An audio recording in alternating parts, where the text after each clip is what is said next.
Hello and welcome to Rolling with Reviews. I'm Will, and with me as always is Miss Player Person herself, Sarah. And today we're doing a review of Mr. Card Game. Sarah, tell us a bit about this game. All right. Mr. Card Game is the official tabletop game of the online video game Kingdom of Loathing. With a mixture of deck building mechanics and tableau management, Mr. Card Game is a fantasy adventure and character building card game. Whoever builds up enough power to defeat the naughty sorceress wins. All right, well, so why did we get this? So I am a huge Kingdom of Loathing fan.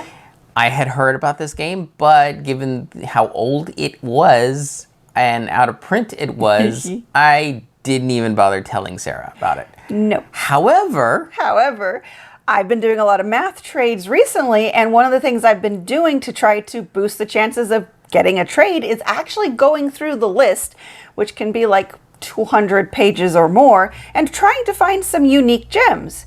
And I saw this, and I was like, Will loves Kingdom of Loathing. I have no idea like anything about this, but I should keep it a surprise. So I added it to the mix of what I wanted to try to trade for, and I got it, and I just told Will I got a trade, but I'm not gonna tell you what it is because it's a surprise, and oh boy was he surprised. I was stoked to play this. Somehow I ended up helping you get your Grail game that you never told me was your Grail game. That's how Grail it is. It's so Grail, it's practically Braille, because you can't see it. True. Okay. Why don't we move on to what do we like about the game? It's Kingdom of Loathing Yes. in a box. I'm not a huge Kingdom of Loathing fan, but Shame on you. I tried playing the I game. still love you. I am glad that this is not what causes us to like get divorced. Thank you. I did try the game. It's just not quite for me, and considering the amount of time you put into the game, I don't have that much time to put into the game. Not with everything else I have to do in life. So I am glad that Will enjoys it. Yes. And he tells me about it, and so I get to enjoy it through him, but I don't have to get frustrated by all the puzzles and the research and the things. And the grinding. And the grinding. So yeah. The other thing we really like about it is it's just different. Yeah, it has a few elements that I've never seen in a deck building game. And I wish we would see more of. Yeah, like for example, each turn you have to defeat a monster. There are 4 ways to essentially pay for that monster card. Right. And they call them, combat maneuvers. So you can physically smack it around. You can magic it up and blow it to smithereens. You can range attack it and shoot it from a distance. Or you can do the pants action and run away and win. I don't get how that works, but evidently... Everyone wins when you run away. Oh, okay. Especially you. Yeah, especially you. Yeah. So the fascinating thing about when you defeat a monster, generally speaking, you get 3 things as a result. Oh, it feels very good. It feels great. You get a new, what do you call those cards? Stat cards. A stat card. You need to improve your stats to be able to defeat the naughty sorceress, which is the whole goal of this. Yeah, the stat cards are what's actually in your hand and what you end up playing. Right, so because it's a deck builder, everyone starts with like level 1 stats. But if you defeat a monster, that might give you a level 2 Moxie card or whatever, so now you've upgraded it. You also generally get meat. Meat is money. Money, it's the currency. Makes the most sense. There are actually, plastic meat tokens in here. That are stackable. Yes, very stackable. Meat stack. And the monster always turns into something. Low-level ones are generally usable items, but then there also could be equipment that then could give you static boosts that, don't go away. And also, if you don't want that at all, you could sell it immediately. Just do like an auto sell thing. Yep. So you just get insanely rewarded, and it feels really good. Yes. And the game wants you to succeed. So when it comes to time, I ran out of cards in my deck, time to reshuffle, the game says, okay, upgrade your deck. I just think that's so, mind-blowing. Like, I don't know if we'll ever design a deck builder, but if we do, it's like, I want to put that in there. But yes, before you reshuffle your deck, you look through your whole discard, which is every card in your deck now, and almost every. Sometimes you might have a few cards in your hand. But you get to take one of those stat cards, discard it, and up it to the next level. Yeah. And it's just like auto buffing. Yeah. Or let's say you have a really good stat card, but it's in the wrong type because there's Yes. Mysticality, Moxie, and Muscle. Right. Let's say you're building a heavy Moxie deck, and you got this big, powerful 4-point Muscle card. That's not going to help No. you that much. So the other thing you can do instead of upping it, well, one you can't up 4. But 4 yeah, is there's the nothing highest. beyond 4. But you can take it and trade it for a equal number of a different type. So now this 4 Muscle becomes the 4 Moxie Yep. that you did need. So it lets you tune your deck at the moment you're going to reshuffle, and it's just that extra little boost that you don't have to take an extra action to do. It's just built in to the game. And I just think it's short of brilliant. I mean, it's Yes. just it's, It has some really smart Yeah. stuff going on in here. and this also then kind of leads me to these great things should make it a great game.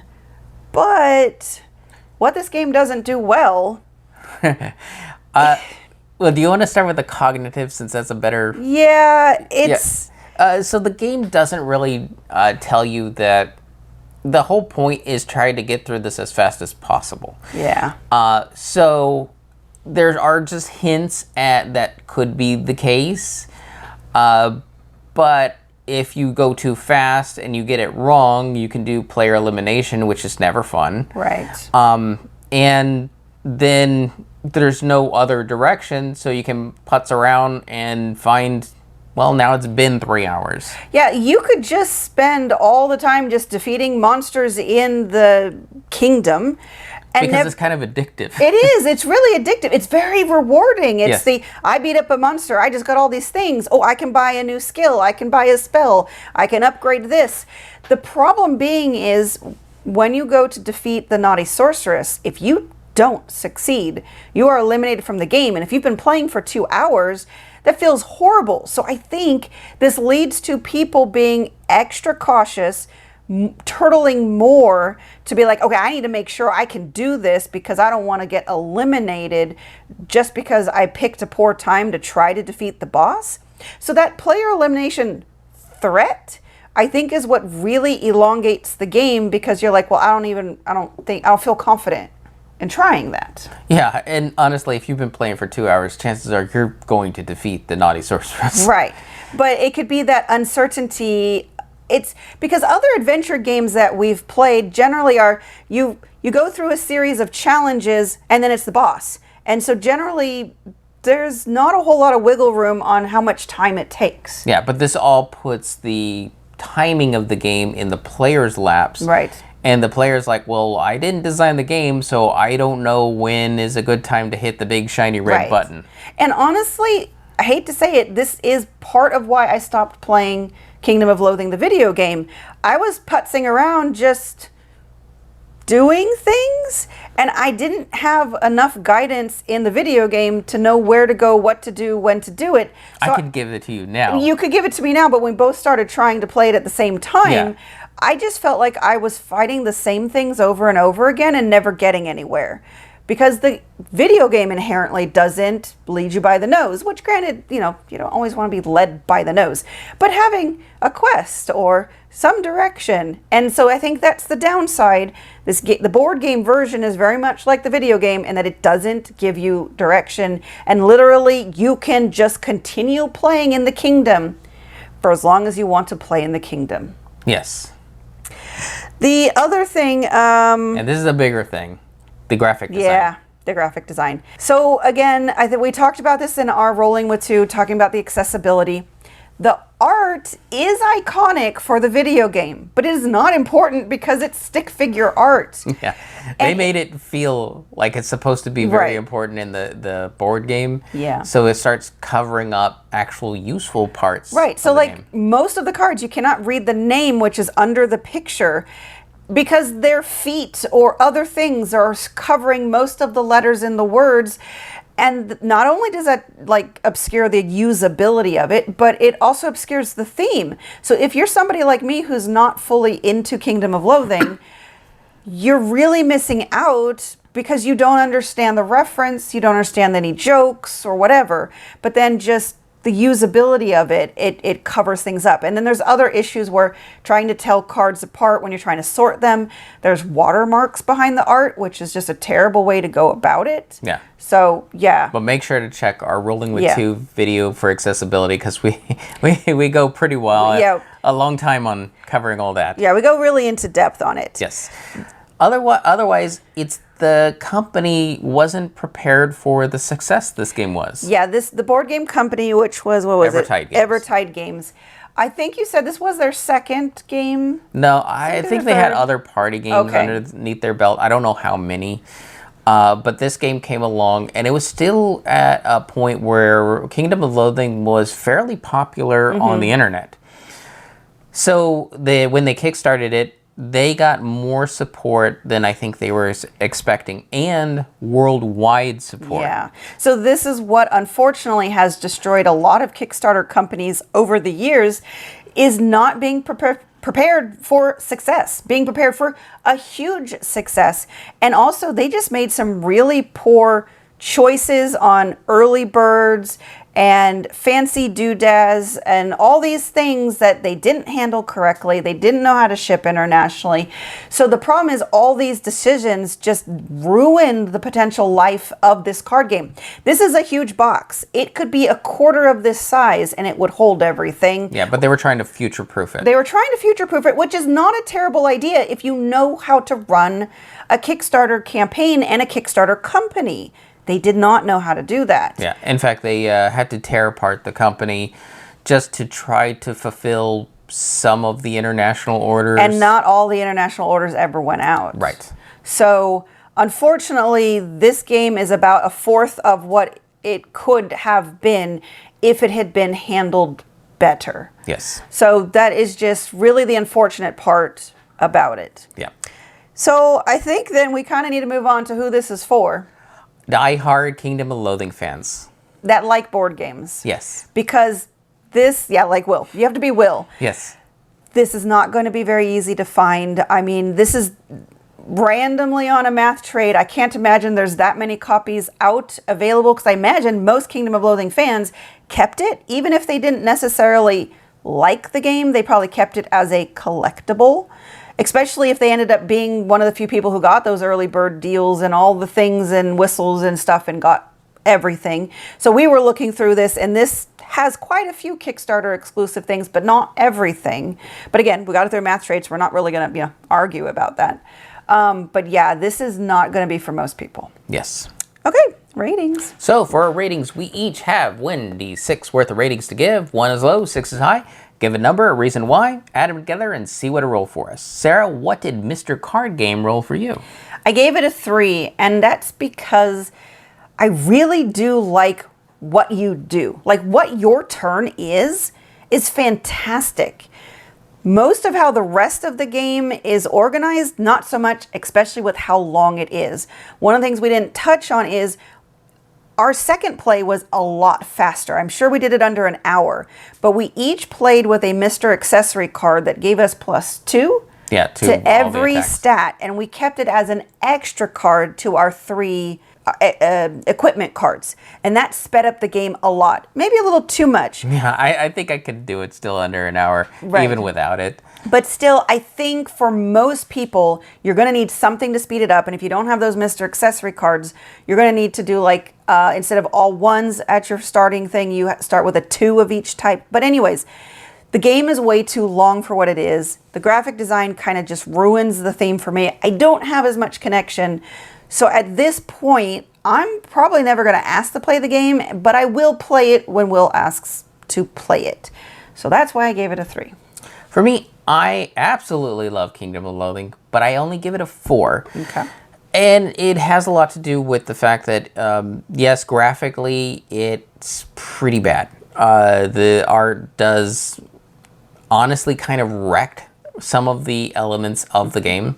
Additionally, it takes getting used to the game to enjoy the game. Yeah. And that's a hard thing to ask any player to do. It's like, okay, well, this looks like doing your taxes, but I'm going to tell you, once you do it about 6 or 7 times, you're going to realize you're going to have some fun somewhere in there. And that's not a ringing endorsement for anything. It's not as bad as that. I would say 1 or 2 plays, you'll start getting the hang of it, and then you'll start playing as it intended. The problem is, if your first game is 3 to 5 hours long, you're never going to get to a second game. Yeah, you will not want to be trying it again, and I don't blame anybody. Right. The thing is, this game is not designed to be a 3 to 5 hour game. That's why it's so terrible at 3 to 5 hours. Yeah. It's meant to be in that hour mark in there, and if you can start figuring it out quickly, then you'll have a good time. Yep. I don't think you'll find how to do it quickly until the second game, though. Agreed. And or if you do some tweaks to house rule, because I think you could make someone's first experience good if you do like an easy mode, like what I was suggesting. It's a intro kind of boosted mode where you can get to it faster so you can see the cycles of the game. Yeah. So 7?